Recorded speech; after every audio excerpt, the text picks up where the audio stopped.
नमस्कार दोस्तों, स्वागत है आप सभी का आपके अपने चैनल उत्तरापद क्लासेस में। दोस्तों, आज की क्लास एसएसटी सीटेट के लिए रहेगी और एसएसटी में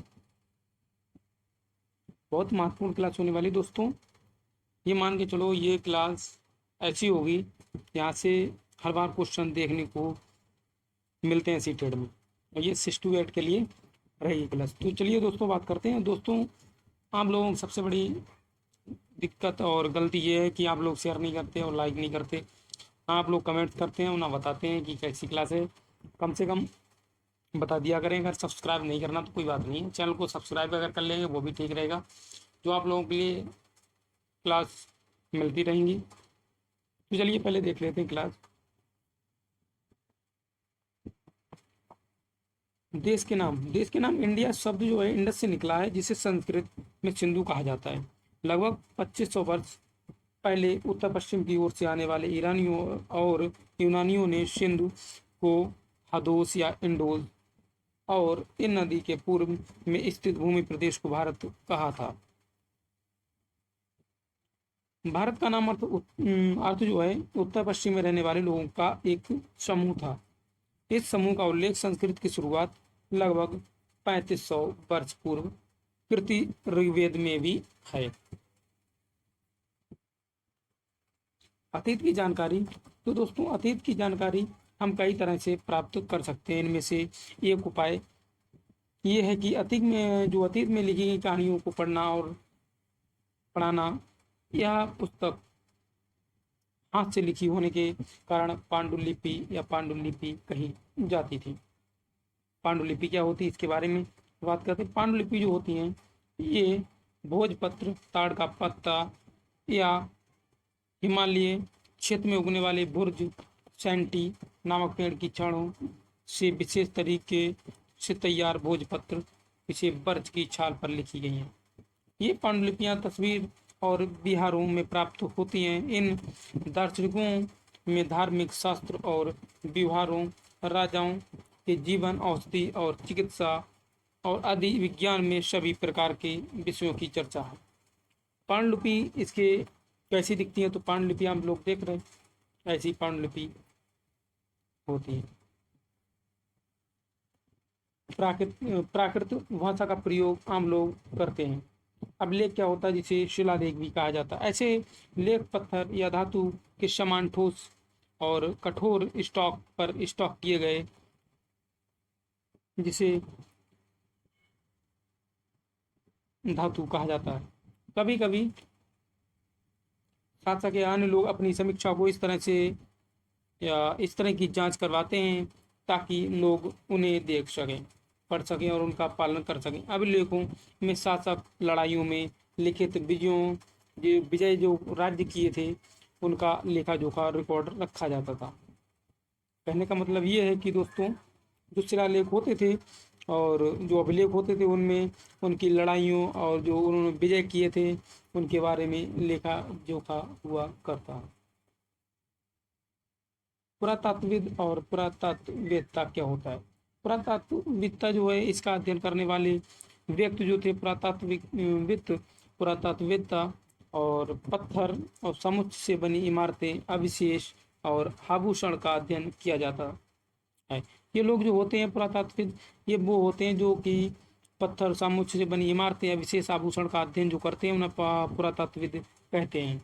वे उपकरण, प्लास्टिक, आभूषण और सिलिकॉन की प्राप्ति के लिए गुणवीन और खोदाई भी करते हैं। पुरातत्वविद जो होते हैं वो खोखली चिड़िया तथा मछलियों की हड्डियां भी ढूंढते हैं, और इससे यह भी पता चलता है कि अतीत में लोग क्या सोचते थे। आरंभिक मानव, प्रारंभिक लोग जो इस उपमहाद्वीप में 20 लाख साल पहले आ रहा था, उसके बारे में आज हम उन्हें आखेटक, खाद्य संग्रहकर्ता, शिकार संग्राहक के नाम से भी जानते हैं। भोजन का व्यंजन बनाने की विधि के आधार पर उन्हें इस नाम से बुलाया जाता है कि जो आमतौर पर जंगली जानवरों का शिकार करना पसंद करते हैं। मछलियाँ, चिड़िया और मछलियाँ, चिड़ियाँ पकड़ते थे, फल मूल दाना, उपचार, पत्तियाँ, अंडा इकट्ठा करते थे। जो आप लोग देख सकते थे ऐसे, जो प्राचीन काल में जो मनुष्य थे इस ऐसे दिखते थे। पत्थर पत्थर के औजारों का उपयोग मनुष्य द्वारा बनाए गए अवशेषों के लिए किया जाता था और पत्थरों के अवशेषों से बने कपड़ों को सिलने के लिए किया जाता था। लोग गुफाओं में रहते थे क्योंकि यहाँ उन्हें वर्षा, धूप और वस्तुओं से राहत मिलती थी। ये गुफा नामकरण घाटियों के पास हैं। पूरा स्थल और साइट उस स्थान को कहते हैं जहाँ उपकरण, फोकस और स्थापत्य जैसी वस्तुओं के विशेष अविशेष मिलते हैं। पुरापाषाण और पुरापाषाण काल क्या होता है? तो पुरापाषाण काल 20 लाख वर्ष पूर्व, 12,000 वर्ष पूर्व के दौरान माना जाता है।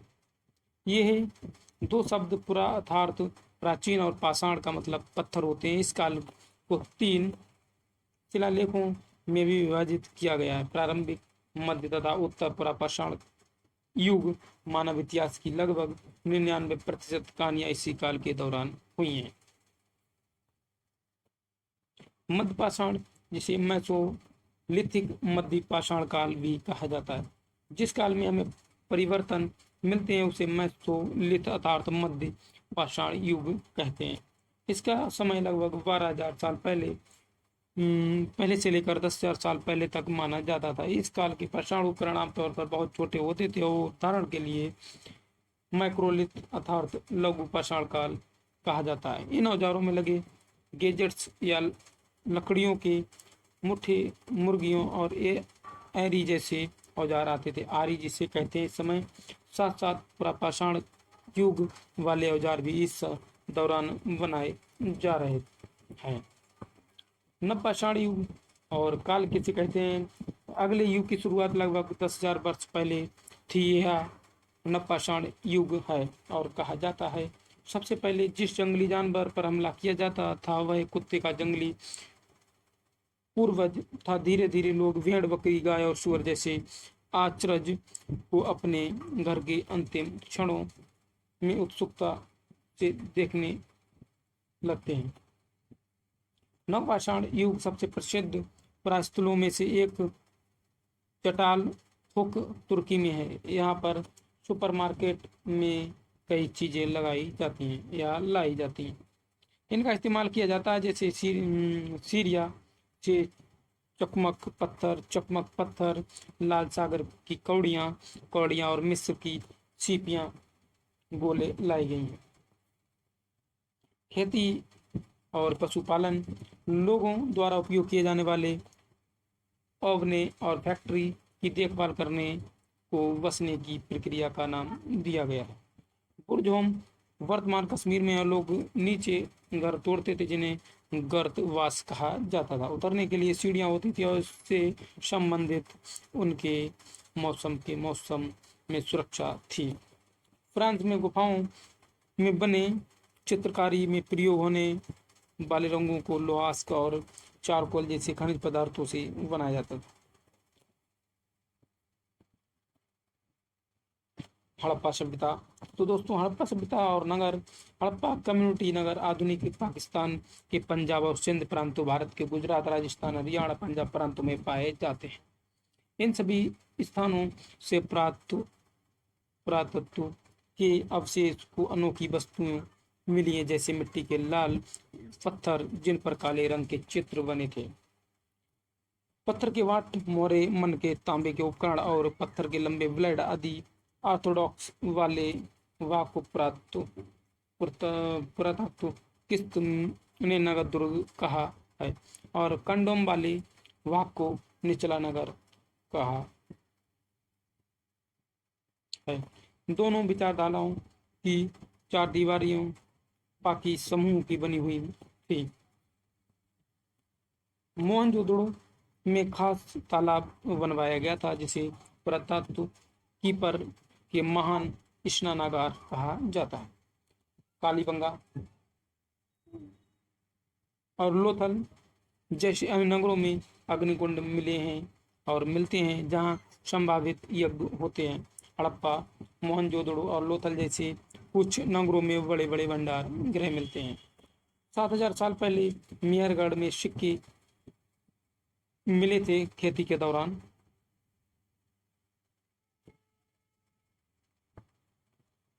नगरों का प्रारंभ लगभग 4700 वर्ष पूर्व हुआ था।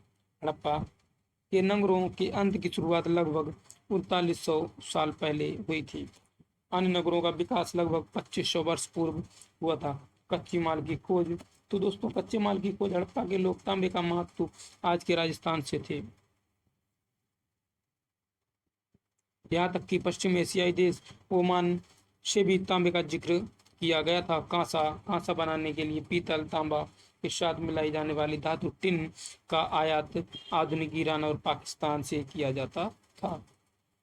सोने का मंदिर, आधुनिक मंदिर और चट्टानी पत्थर, कीमत पत्थर का आयात गुजरात, ईरान और अफगानिस्तान से किया गया था।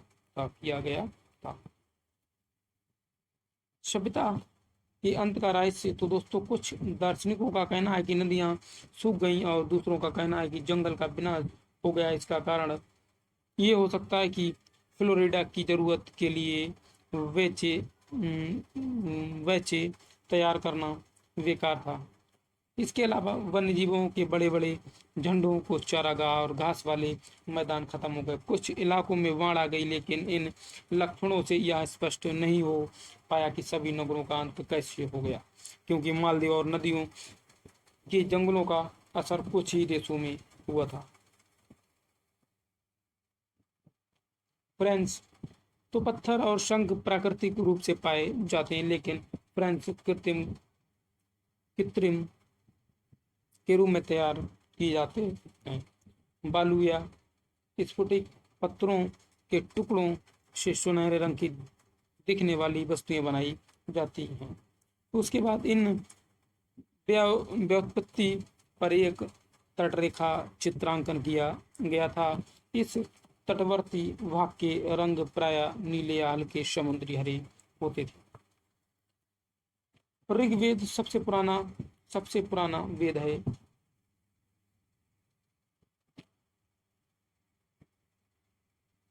और जिसकी रचना लगभग 3500 वर्ष पूर्व हुई थी। ऋग्वेद में 1000 से अधिक प्रार्थनाएं हैं, जिसमें सूक्त भी सम्मिलित हैं। सूक्त का मतलब है कि अच्छे तरह से बोला गया। ऋग्वेद भाषा प्राकृतिक संस्कृत या वैदिक संस्कृत कहलाती है। ऋग्वेद का उच्चारण और श्रवण कभी नहीं किया जाता था। रचना के कई सौ साल बाद इसे पहली बार लिखा गया था और इसे आजमाने का काम तो बड़ी मुश्किल से 2 साल पहले हुआ था।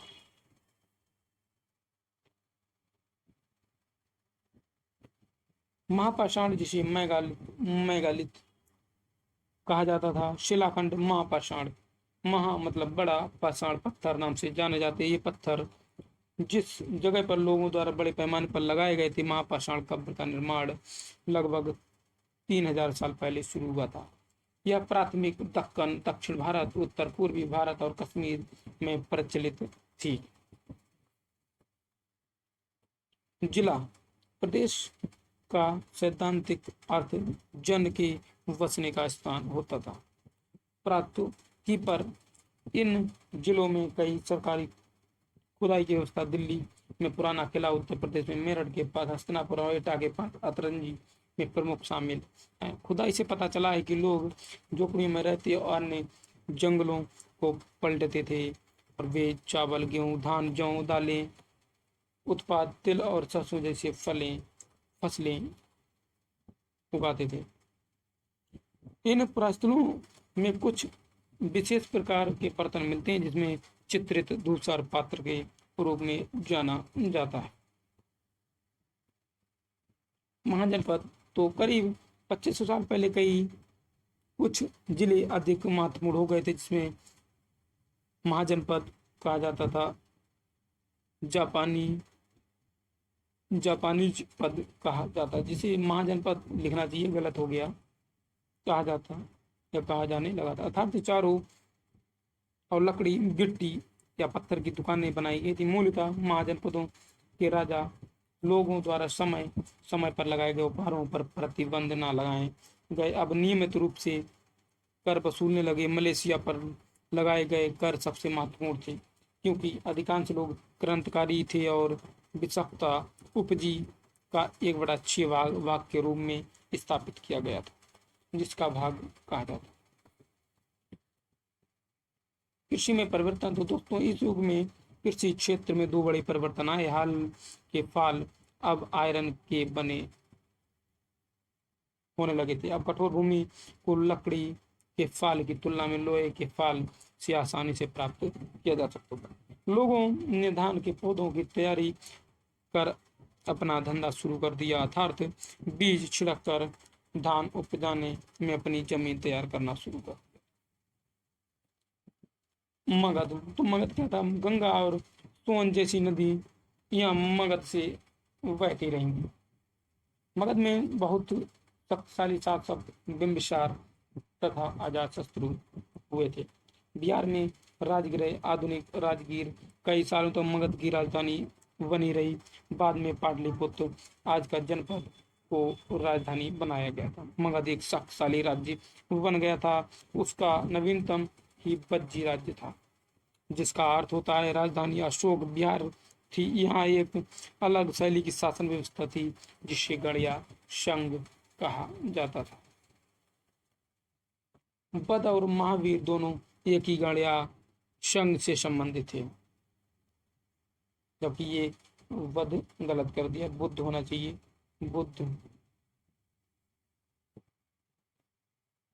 बुद्ध और महावीर दोनों एक ही गड़िया संघ से संबंधित। बुद्ध की कहानी। तो बौद्ध धर्म के संस्थापक सिद्धार्थ और गौतम सहित उनके नाम से भी जाना जाता था। इनका जन्म लगभग 2500 वर्ष पूर्व हुआ था। बुद्ध क्षत्रिय थे तथा शाक्य नामक एक छोटे गढ़ से संबंधित थे। युवा अवस्था में ही ज्ञान की खोज में उन्होंने घर के सुखों को छोड़ दिया। बिहार में एक पीपल के नीचे कई दिनों तक शपथ तपस्या की। वे वाराणसी के निकट स्थित सारनाथ गए, जहां उन्होंने पहली बार उपदेश दिया। मृत्यु से पहले का शेष जीवन उन्होंने पैदल ही एक स्थान से दूसरे स्थान की यात्रा की और लोगों को शिक्षा प्रदान की। कभी कभी हम जो चाहते हैं उसे कर लेने के बाद भी संतुष्टि नहीं मिलती है एवं और अधिक अथवा अन्य ग्रंथों को प्राप्त करने की इच्छा व्यक्त की गई। बुद्ध ने इस लिप्सा को तृष्णा कहा और बुद्ध ने अपनी शिक्षा आम लोगों की प्राकृतिक भाषा में दी। बौद्ध धर्म